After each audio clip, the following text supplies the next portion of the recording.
Welcome back to the Dark Moon Mystery School. I am your hostess, Kate Sylvanus, and today we're diving deep into the labyrinth of the human psyche with one of the most influential thinkers of the 20th century, Carl Jung. Specifically, we'll be exploring Jung's concept of the shadow. This is one of my favorite subjects.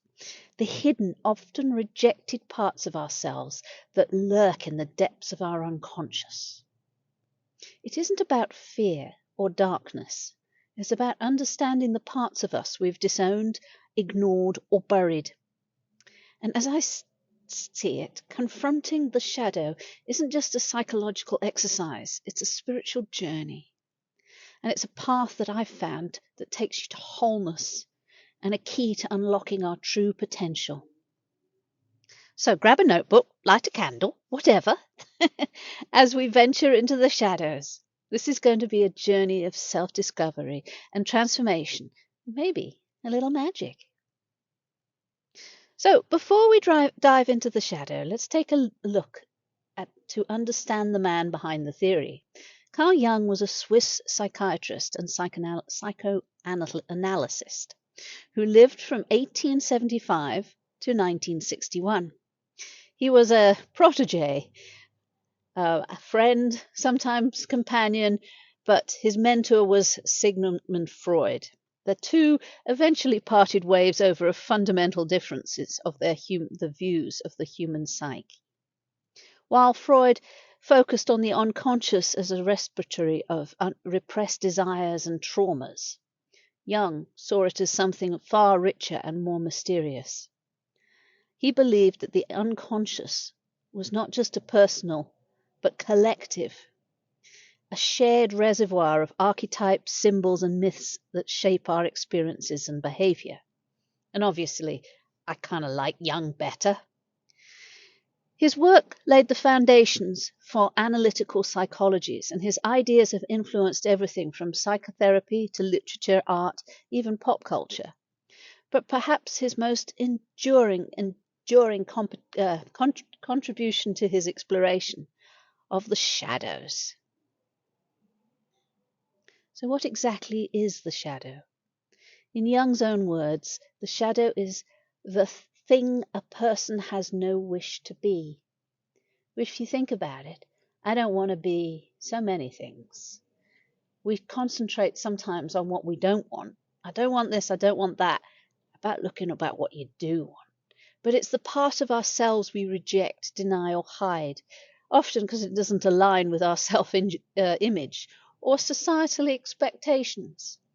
Those that virtue signal say, well, I don't do that. And you're looking at them thinking, I'm sure you do. The shadow isn't inherently evil or bad. It's just the parts of us that we have disowned. And sometimes that's a good thing. We don't actually want to be a thief or a murderer or somebody who does criminal activities. This might include traits like anger and jealousy and selfishness and vulnerability, which is worth looking at.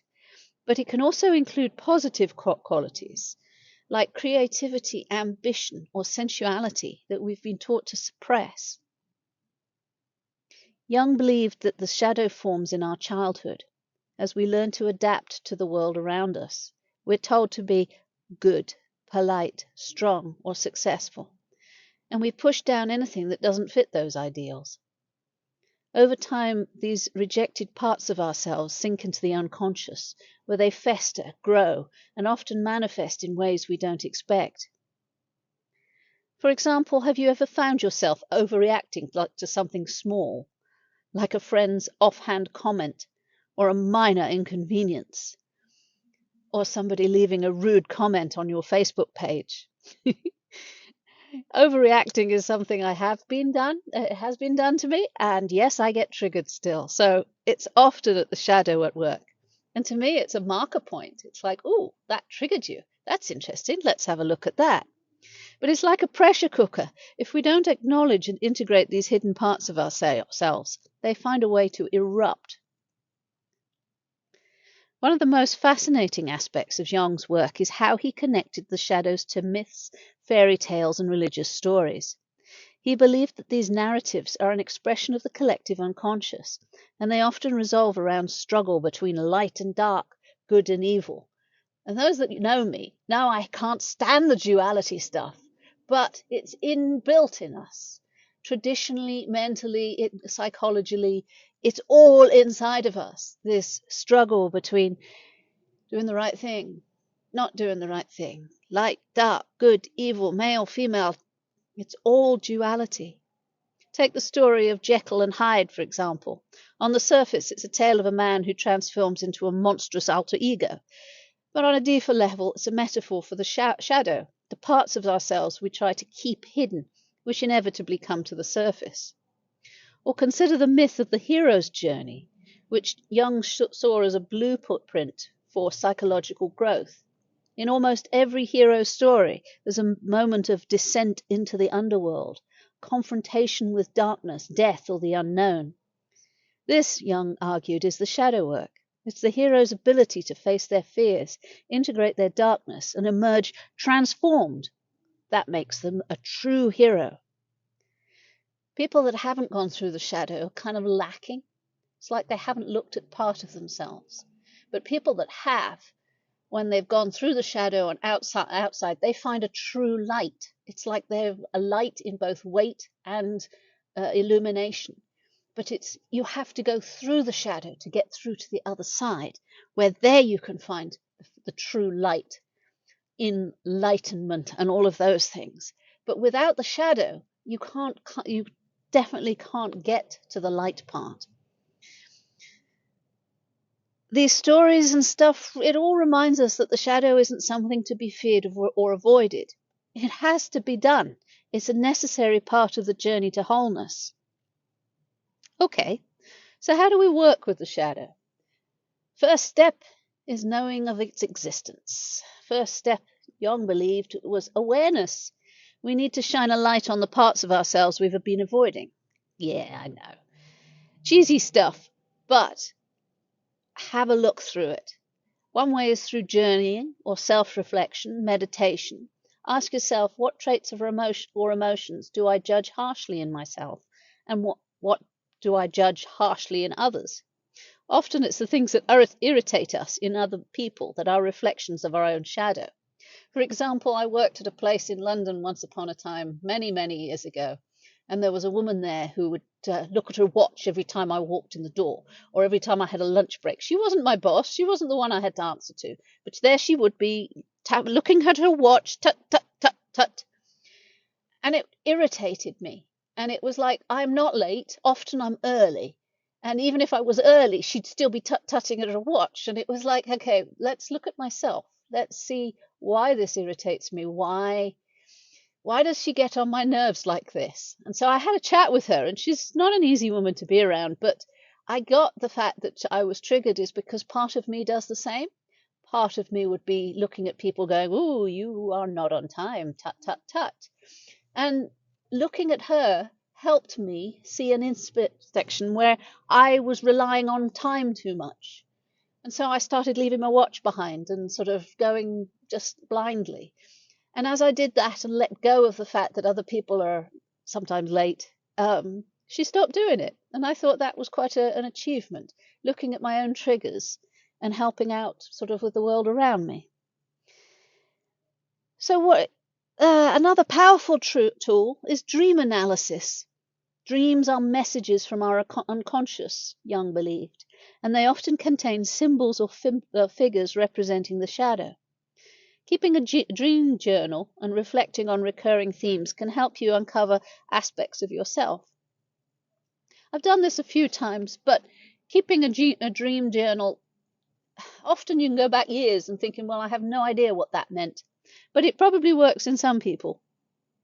Once you've identified your shadow, the next step is integration. It doesn't mean acting out every repressed impulse. It means acknowledging these parts of yourself with compassion and understanding. It's about finding balance, not extremes. For example, if you've disowned your anger, integration may mean setting healthy boundaries rather than suppressing your feelings. If you've rejected your vulnerability, it might mean allowing yourself to ask for help or suppressing your emotions. expressing your emotions, not suppressing. But it is quite hard to ask for help when we're all told we have to be strong and independent. And rejecting vulnerability is certainly an issue I have to look at sometimes. So it isn't just about personal growth, it's also about spiritual practice. I have to go through all my thoughts on a daily basis to work out where I was triggered, where is my shadow, what I was projecting, I need to look at a bit more thoroughly, look into what I need to integrate. I have to go through that daily, otherwise I'd be a mess inside. Jung believed that the journey to wholeness, what he called individuation, requires us to confront and integrate our darkness. This process can be uncomfortable, even painful, but it can also be a little bit joyous. If there is a monster in all of us, you can call it a monster, like a monster under the bed from Monsters, Inc., if you like, but the monster in all of us that is slightly sly, manipulative, and all of the aggressive and passive-aggressive qualities. You can find a dark joy when you uncover that in you, because it's kind of a powerful statement. And one of the things I've been learning most of my life is how to deal with my own power. And certainly using the power of the inside, I call it my dragon, my inner dragon. But a monster, a vampire, a demon, they're all part of this. And it's looking at your dragons and inner dragons and not quite taming them, because I like my dragons a little wild, but I certainly would not let it grab the reins and rule. It requires us to look at our darkness, look at our dragons, and integrate them. And it doesn't have to be painful, but it's very, very transformative. When we embrace our shadow, we reclaim lost parts of ourselves. We become more authentic, more compassionate, and most of all, more fully alive. It helps us break free from the cycles of projection and blame. When we stop projecting our disowned traits onto the others, we can see them and ourselves a lot more clearly. Hope you've enjoyed this podcast. I'm going to put out quite a few of these little tiny ones here and there. Please like and subscribe, or just send it around. I need to know that people are watching them. Otherwise, I get disheartened and miserable about the whole thing and triggered and have more shadows to process. Anyway, take care of yourselves and each other. Bye now.